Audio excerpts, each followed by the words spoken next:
Saatnya kita tundukkan hati kita. Mari kita berdoa untuk firman Tuhan.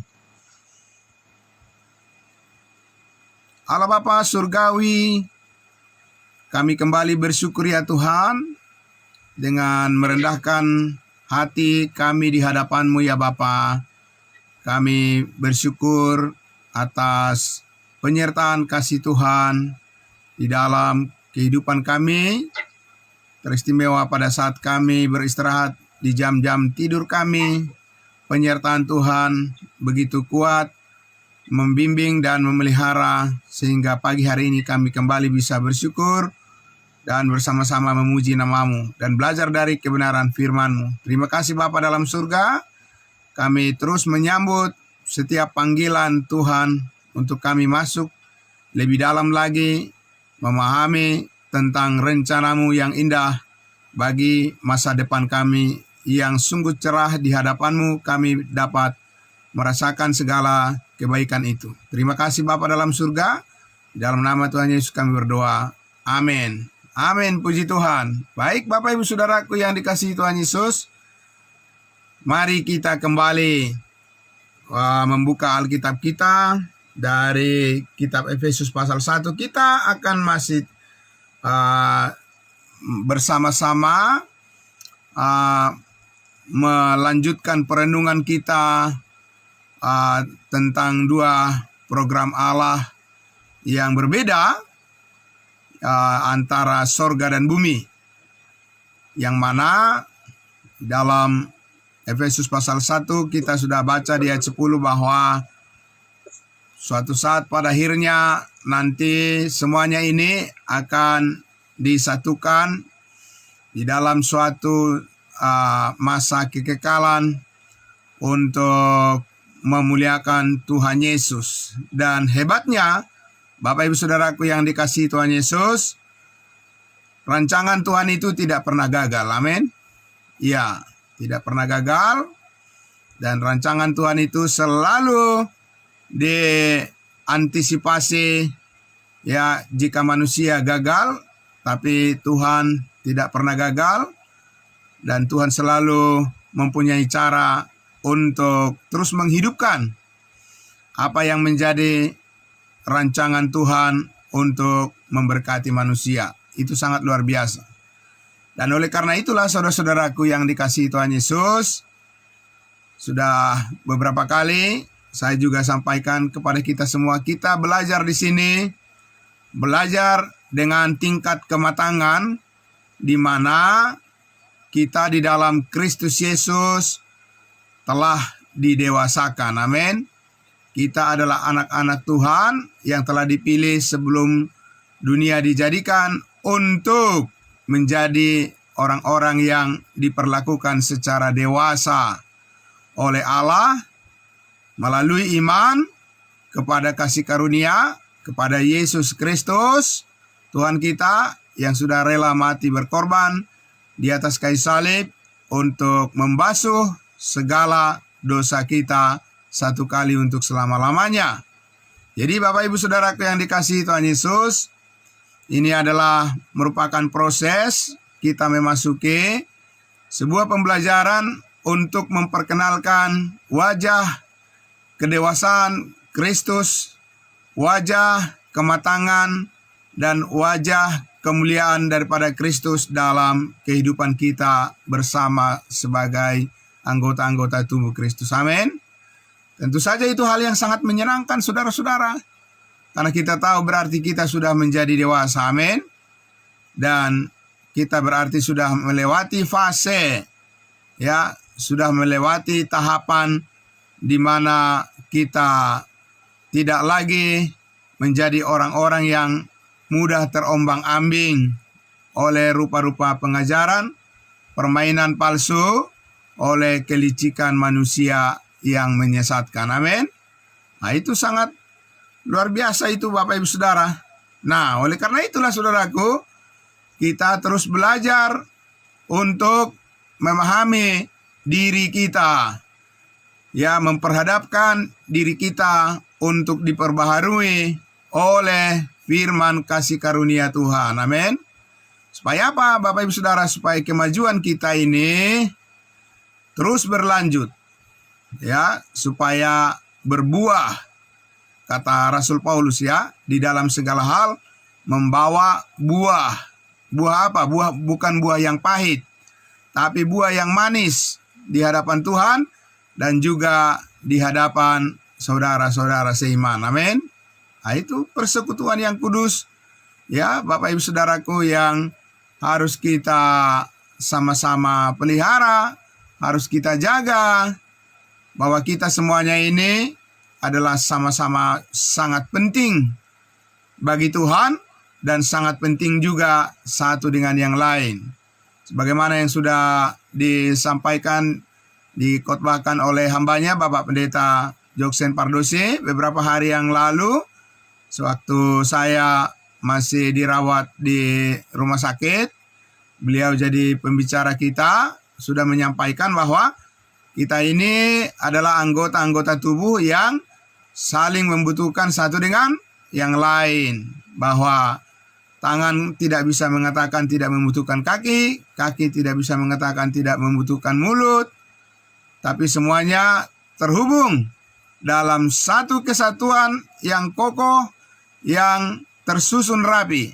Nah, itu saya waktu terbaring di rumah sakit, itu saya mendengar kata-kata dari khotbah yang disampaikan hambanya Bapak Pendeta Joksen Pardosi, sangat luar biasa menguatkan saya.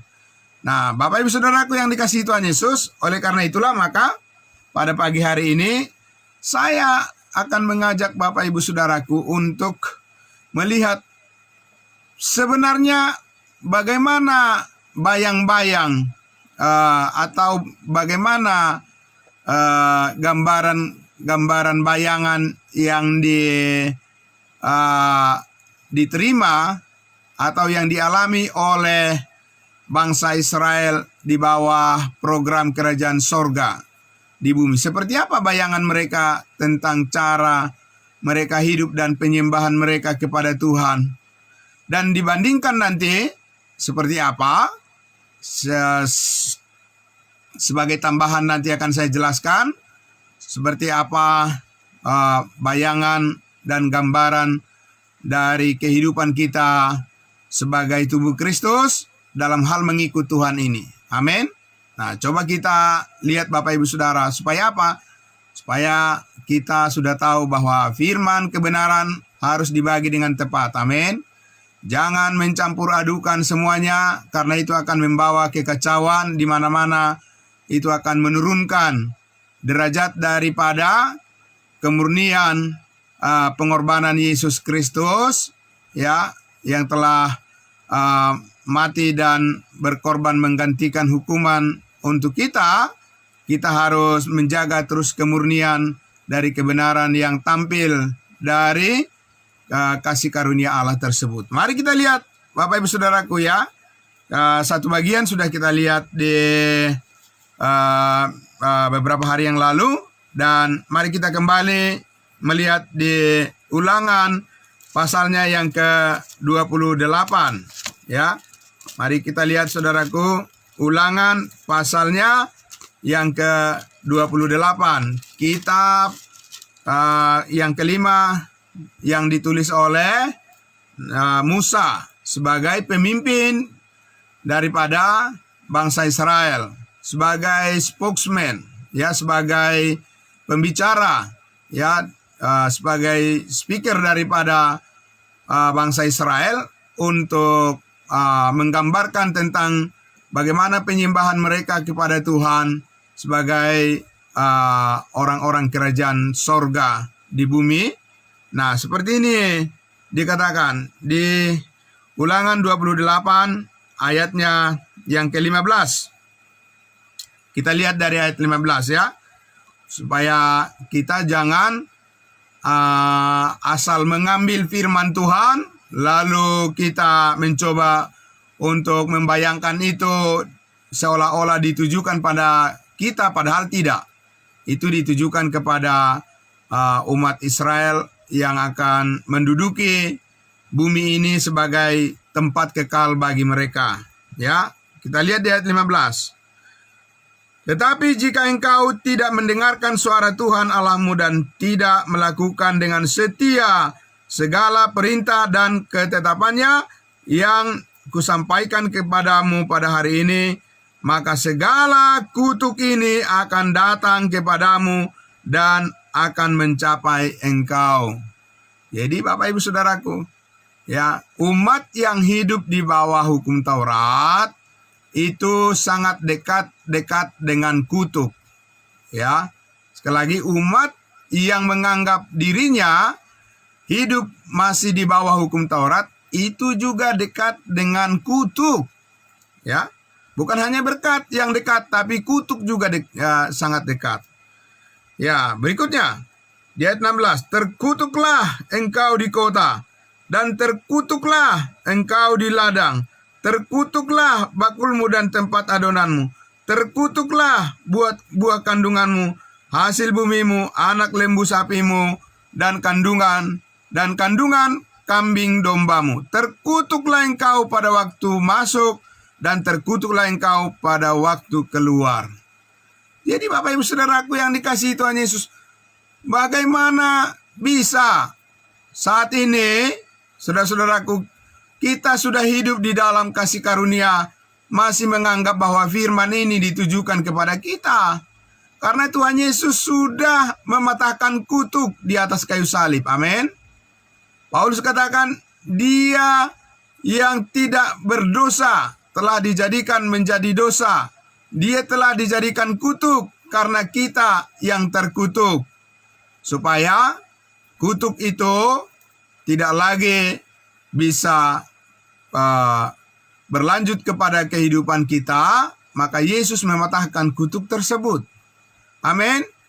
Jadi saudara-saudaraku yang dikasihi Tuhan Yesus, ya, orang-orang yang mengatakan bahwa hukum Taurat sekarang masih harus dipraktekkan sebagai tuntunan, sebagai bimbingan, sebagai penuntun kehidupan manusia, maka orang-orang itu telah mengarahkan umatnya dekat-dekat kepada kutuk.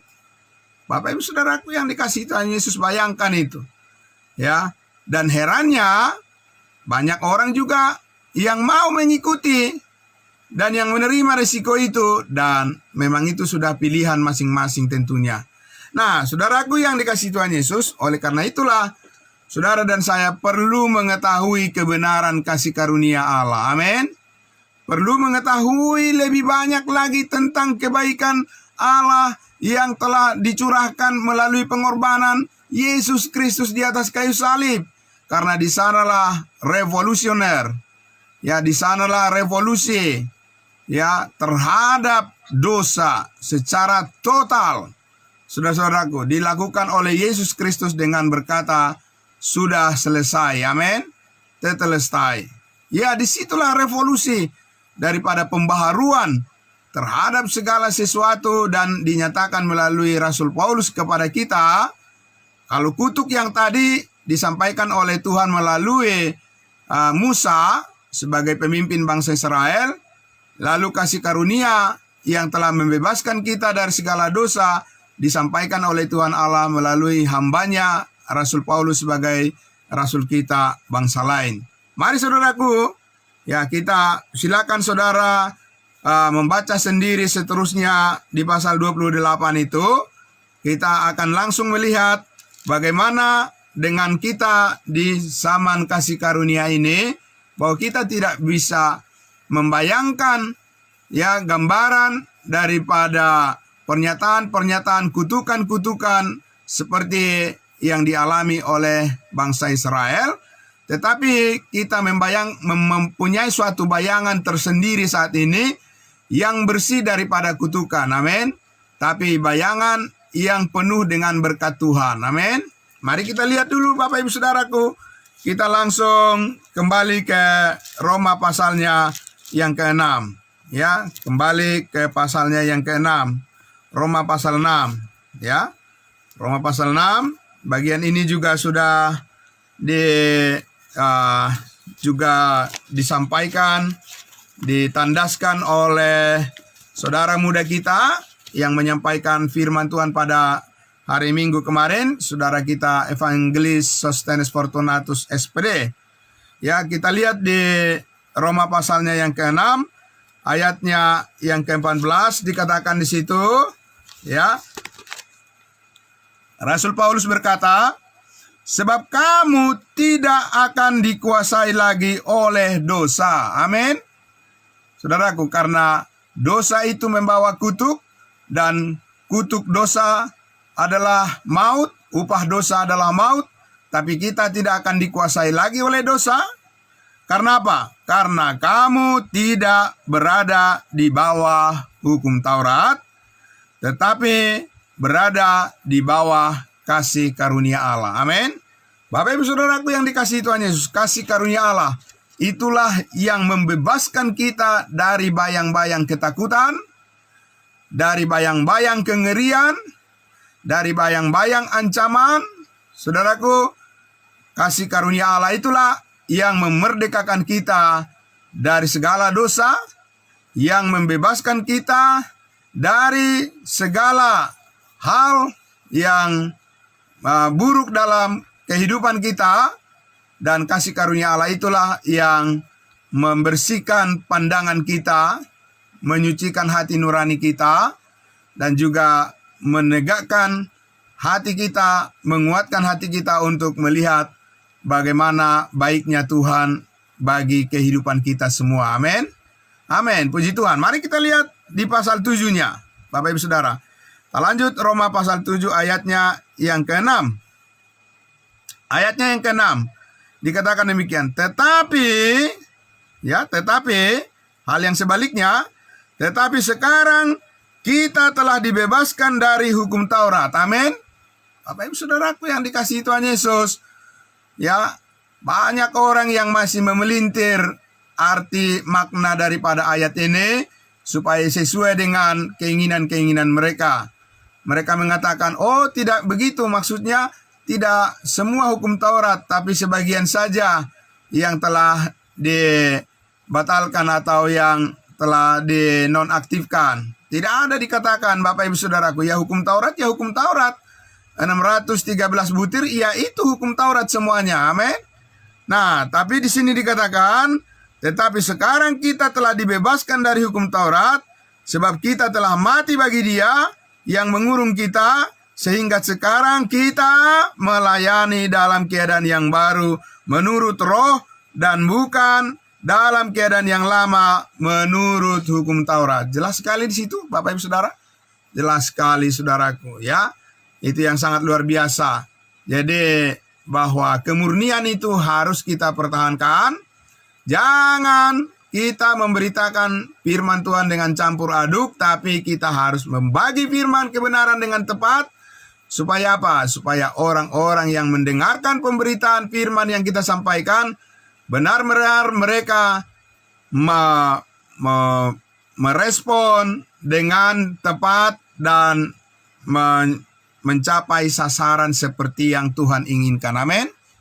Yaitu memperoleh damai sejahtera dan sukacita, kehidupan yang kekal, ucapan syukur atas kebaikan Tuhan yang telah menyelamatkan hidup kita satu kali untuk selama-lamanya. Amin.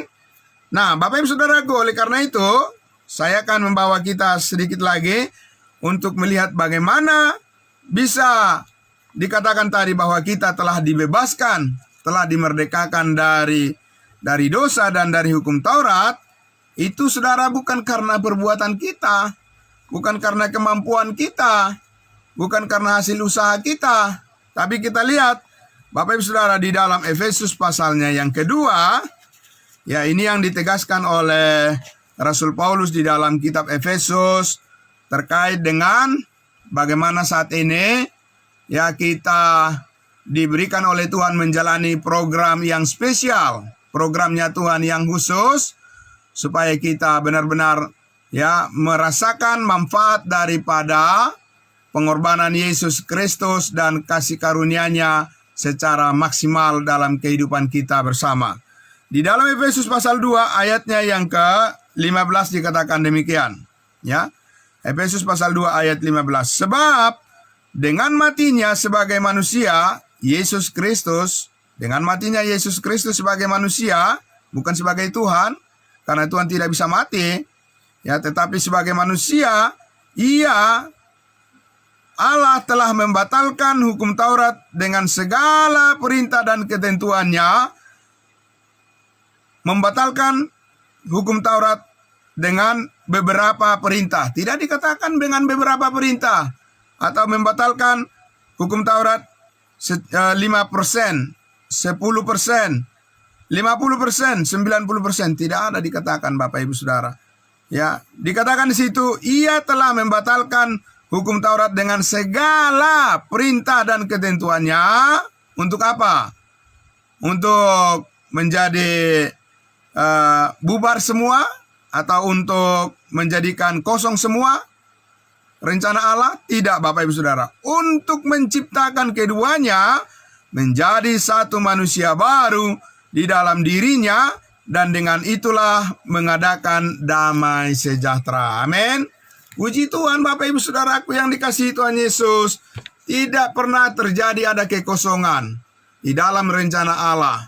Bapak Ibu Saudara, dikala bangsa Israel gagal menerima Yesus Kristus sebagai Mesias, tapi Allah sudah mempersiapkan suatu rencana yang sangat mulia, menciptakan manusia baru di dalam diri Kristus untuk bisa menerima semua orang yang percaya tanpa perbedaan, ya, tanpa perbedaan jabatan, tanpa perbedaan kedudukan, tanpa perbedaan suku, dan tanpa perbedaan ras, dan tanpa perbedaan warna kulit dan bahasa, tetapi satu, menjadi satu tubuh di dalam tubuh Kristus sebagai manusia baru yang dipakai oleh Tuhan mengoperasikan damai sejahtera Tuhan. Amin.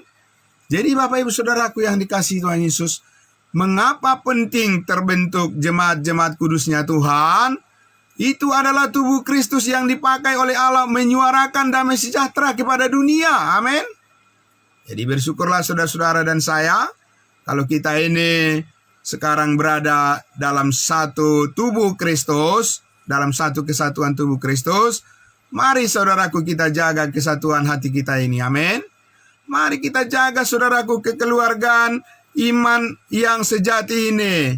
Karena ini adalah kekeluargaan yang tidak dibentuk oleh tangan manusia, tapi Allah sendiri ya yang membentuk kita menjadi satu keluarga rohani, satu keluarga di dalam Tuhan. Sebagai anak-anak Tuhan semuanya, kita telah ditebus dari segala dosa kita, dan kita sudah ditempatkan di dalam suatu kedudukan di mana kita adalah manusia baru dengan bayang-bayang kehidupan yang baru, dan bahwa kita sudah dibebaskan, dimerdekakan dari segala dosa, dan kita tidak lagi mempunyai hubungan dengan keinginan-keinginan dosa, tapi kita mempunyai hubungan yang erat dengan keinginan, kehendak daripada Roh Kudus. Karena itu mari kita memberikan diri kita dipimpin oleh Roh Kudus. Amin. Bapak Ibu Saudaraku yang dikasihi Tuhan Yesus, terima kasih atas kesetiaan kita semuanya. Ya, terus bangkit. Amin. Bapak Ibu Saudara, janganlah hendaknya kerajinanmu kendor, tetapi biarlah rohmu menyala-nyala dan layanilah Tuhan. Amin.